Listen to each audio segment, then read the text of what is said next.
Hi, this is Joanne Phillips with the U.S. Press Association, and I'm here today, a very special day actually, here in New York City with a wonderful, I guess I will say, actor, singer, songwriter, musician, as I know you. Whatever's on my resume, I don't know Doreen Taylor. Well, since I saw you last and today, there's more added to your resume, yeah, apparently. absolutely. And we're here in the 777 Theater here in New York City, a great Off-Broadway theater, and we're getting ready for your Off-Broadway debut.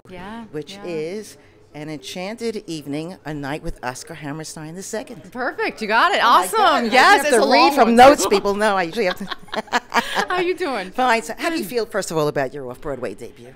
It's exciting. It's overwhelming. A lot to do. My background is in classical music, yes, and starting that way, and then having this weird career that's gone mainstream, and now coming back to do Off-Broadway and to do Oscar Hammerstein's words and music.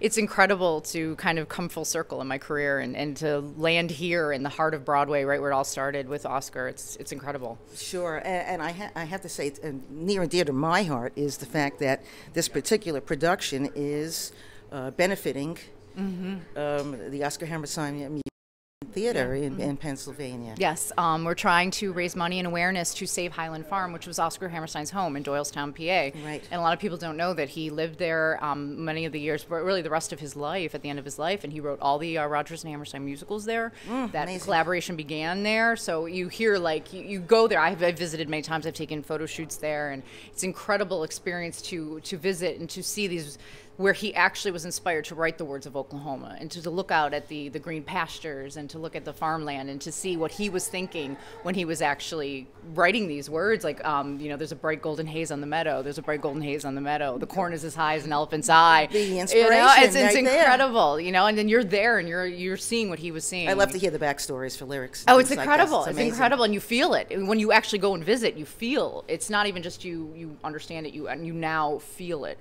And they want to, it's being threatened to be torn down, and they want to put a 4-lot subdivision there, and can't happen. No, it's history. I mean, I was upset myself when I read that. Absolutely. How long is that facility there? Oh gosh, the farm itself, was built in the 1800s. Okay. He purchased it, I believe, in, I want to say 1940-ish, and he passed away in his own bed in Highland Farm. Wow. Yeah, and that was in 1960. So yeah, so he lived there, and it's sad to see that even over the years that 20 acres has turned into 10 acres, which has turned into 5 acres, and now they want to even get rid of that. And right. It's unbelievable. Terrible. It's unbelievable because and especially now with everything going on in the climate.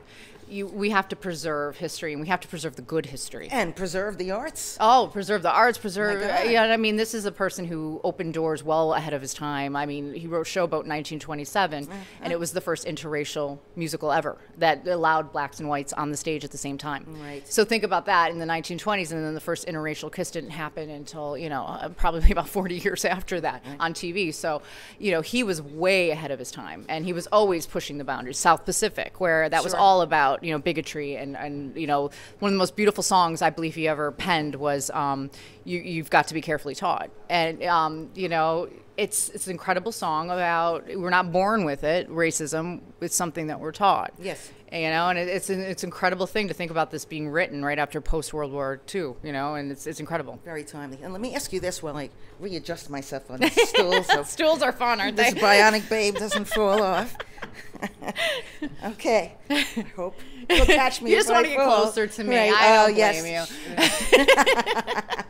I am a big fan of your work. Oh, thank you, as I have you. This is a very unique concept, this production. This is what's called a docu-musical. It's the first ever. I believe we've coined the term. So. Nothing has ever been referred to as a theatrical production. I mean, they've had movies and things where they call them docu-musicals, but nothing we're doing. Right. We're incorporating museum curated footage, hours and hours of preparation and editing, and to come up with this amazing story to paint.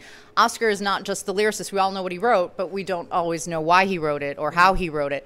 So we really kind of guide you through chronologically through his life, and especially his big tentpole moments of where he was in his life. Why was he thinking what he was thinking? What was happening in the world at the time? And you really leave the theater. You're highly entertained, but you're also highly educated. Yes. And you don't even know it. It's a sneaky way of doing it, you know, because people think educated, oh, snore. Subliminal education. You have no idea that you're leaving learning something about this incredible man, and we did it sneaky. And you like it, and you come back for more. You want to learn more. Well, the secret's out now. Yeah, the secret's out. You got to come see it. But I'm going to let you go. Okay. I'm looking forward to seeing the show. Yeah, opening night, yeah. Yes, opening night. Again, here at the 777 Theater. Yep, 777 8th Avenue. A lot of sevens. 8th Avenue, yes. I should go gamble, I think, after this and play some It sevens. may be a sign. I think it's a sign. Today's the, what is it, the 7th? Today's the 7th. Oh, yeah. Right, tomorrow's the opening night on December 8th, 2007. 17. Oh, there's too many sevens. This is creepy. Well, break a leg. Again, I'm always you. a big fan. And, of Thank course, you. I am, as you know, a big supporter of the arts and education. Yes. Thank you for doing what you do. Oh, no, and thank you for being a part of this whole wonderful concept. Thank you. We'll see you on stage tomorrow night. I'll be here. Thank you. This is Joanne Phillips here with Doreen Taylor. Quick. How do you feel working with Davis Gaines? Oh, my God, amazing. I worked with him when I was first starting out my career. I was in college, and I was at Temple University, and I was doing the opera program there, and they cast me opposite him as like really one of the most amazing experiences because it was kind of reversed. He's our guest artist for this show, and I was the guest artist for his show. Oh, how nice. So we came in, and he was such a man that I never forgot that he was one of the few people that really opened doors for me.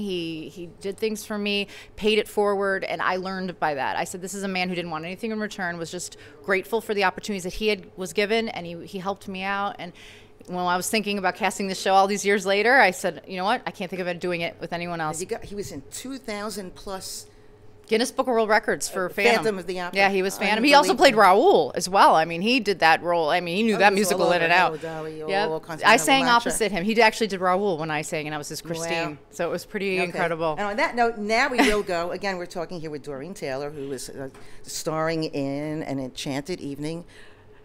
A night with Oscar Hammerstein II. Not 7th. No, not 7th. Not yet. 7th is 2. I got to find like some mathematical. Again, break a leg. Always good talking to you. Thank you, sweetie. This is Joanne Phillips here, coming all the way from the Jaybird universe out there at the U.S. Press Association.